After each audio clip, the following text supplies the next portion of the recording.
अस्सलाम वालेकुम students, this is ज़मान ला। आप देख रहे हैं ज़मान एकेडमी।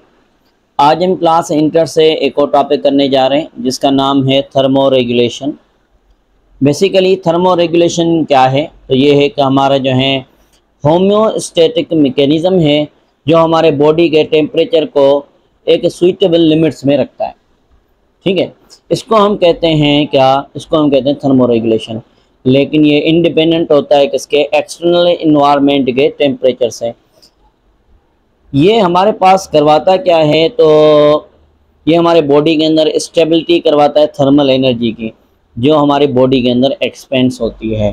ठीक है, हमारी ये स्टेबिलिटी के टेम्परेचर जो हमारे पास है ये नेसेसरी है। इस चीज़ के लिए ये पर्सन जो है सफ़र कर सकता है। इससे क्या बॉडी के अंदर हमारे पास जो है लॉस हो सकती है बॉडी हीट से। ठीक है, अगर बॉडी हीट हमारे पास लॉस हो जाए ज़्यादा, तो उस कंडीशन के हमारे पास क्या हो जाएगा? हाइपोथर्मिया हो जाएगा।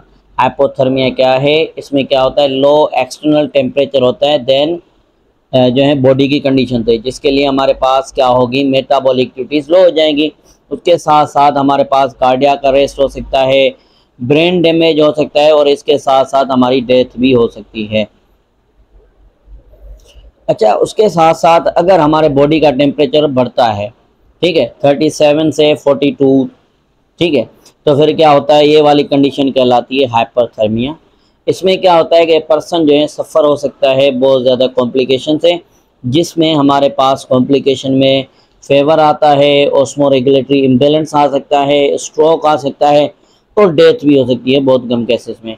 लेकिन टेम्परेचर हमारे पास है क्या बेसिकली?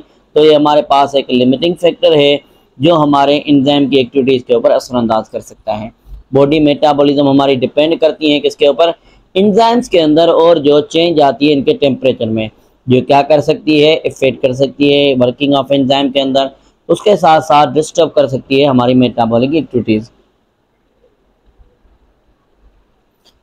जो टॉपिक बेसिकली है उसका नाम है animal classification on the basis of thermo regulation.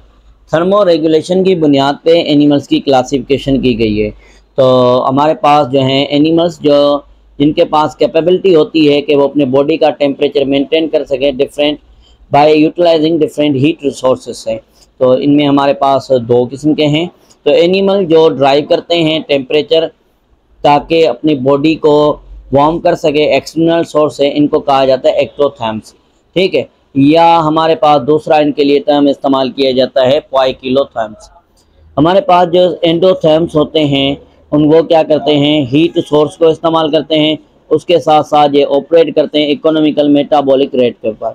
हमारे जो एक्टोथर्म्स होते हैं ये रहते हैं कहाँ पे? ऐसे इन्वायरमेंट में जहाँ पे जो टेम्परेचर होता है वो कांस्टेंट होता है। ठीक है, जैसे कि हमारे पास जो हैं ट्रॉपिक्स रीजन्स आते हैं, जैसा कि हमारे पास ट्रॉपिक या ओशंस आते हैं। ये हमारे पे क्या होगा कि जानदार हीट को लेंगे। ठीक है, किसके थ्रू? बाय बिहेवियरल के थ्रू, मतलब कि अपने बिहेवियर में चेंज लेकर आएंगे, या तो फिजियोलॉजिकल के एक्टिविटीज़ के थ्रू। ये एनिमल हमारे पास आते हैं इन्वर्टिब्रेट्स, फिशेस, एम्फीबियन आ जाते हैं इसमें, और इसके साथ साथ हमारे पास रेप्टाइल्स आते हैं। एनिमल जो अपने बॉडी का टेम्परेचर मेंटेन करते हैं एक कांस्टेंट लेवल पे, वो हमारे पास ज़्यादातर नैरो रेंज में सर्वाइव करते हैं। इनको हम कहते हैं क्या? इनको हम कहते हैं या तो एंडोथर्म्स, या इनके लिए दूसरा टर्म होम्योथर्म्स इस्तेमाल किया जाता है। ये रेगुलेट करते हैं अपने बॉडी का खुद का टेम्परेचर। इंटरनल मेटाबॉलिक प्रोसेस है, जब इनके एक्सटर्नल इन्वायरमेंट में कोल्ड या हॉट हो जाता है, ये ऑटोमेटिकली मॉनिटर किया जाता है चेंजेस को, और ये मेंटेन करते हैं बॉडी के टेम्परेचर को एक नॉर्मल रेंज में। इसके थ्रू या तो फिजियोलॉजिकल या तो बिहेवियरल स्ट्रेटजीज के थ्रू। ये एनिमल्स हमारे पास जो आते हैं इनमें एक आते हैं बर्ड्स और दूसरे मैमल्स आते हैं। कुछ हमारे ऐसे एनिमल्स भी होते हैं जिनको हेट्रोथर्म्स कहा जाता है। ये एनिमल्स जो हैं स्विच करते हैं अपने होम्योथर्म्स और एंडोथर्म्स कंडीशन को। ठीक है, होम्योथर्म्स और एंडोथर्म्स में ये वाले जो हैं चेंज करते हैं अपनी स्ट्रेटजीज अपने डेली फेसेस के ऊपर या तो एनुअल के ऊपर। ये एनिमल रेगुलेट करते हैं बॉडी टेम्परेचर एक कांस्टेंट। ठीक है, लेकिन ये अलाउ करते हैं बॉडी के टेम्परेचर को कि फ्लक्चुएट कर सके अपने इन्वायरमेंट के मुताबिक, ये इनएक्टिव सूरत में।